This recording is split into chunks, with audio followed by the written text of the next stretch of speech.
This is one of the busiest districts in Tehran, where around a year ago, wastewater workers came across a tomb's roof just 8 meters beneath the street. Further digging led to the discovery of skeletons belonging to a 7,000-year-old male and a female, buried a few inches apart from each other. A discovery that prompted researchers to revise pages of the history of inhabitants in Tehran. 7 months of field and laboratory work yielded an almost precise computer simulation of the female skeleton's face. Now the quest for the history behind residents in Tehran led archaeologists here, Tehran University of Medical Sciences, where this team of scientists looked more closely into the bones of the ancient female to shed light on the dark corners of her life. Examinations conducted by this group of scientists from Tehran University of Medical Sciences shows that the female skeleton lived with a type of parasitic worm infection. This may very well be an evidence that our ancient ancestors suffered some of the same diseases still prevalent today.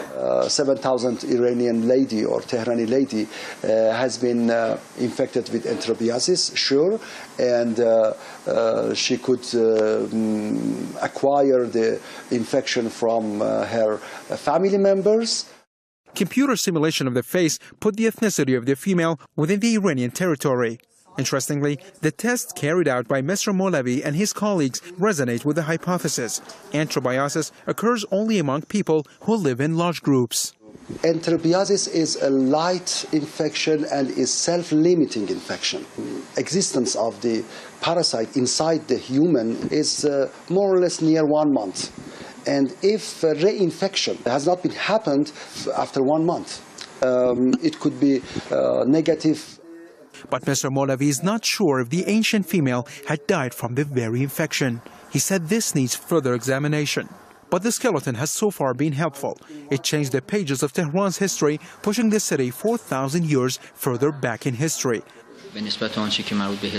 Formerly, we thought residence in Tehran dates back to 3,000 years ago.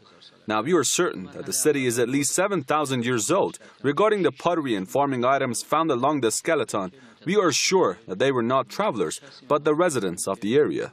Now the ancient lady is under full protection in the Iranian National Museum. Her life, the cause of her death, the social context of her time, how they made a living, and many other questions are still bothering the minds of archaeologists. Experts say further experiments will be carried out on the skeleton, including DNA tests, to shed light on the dark corners of her life and the history of the megacity, Tehran. Youssef Jalali, Press TV, Tehran.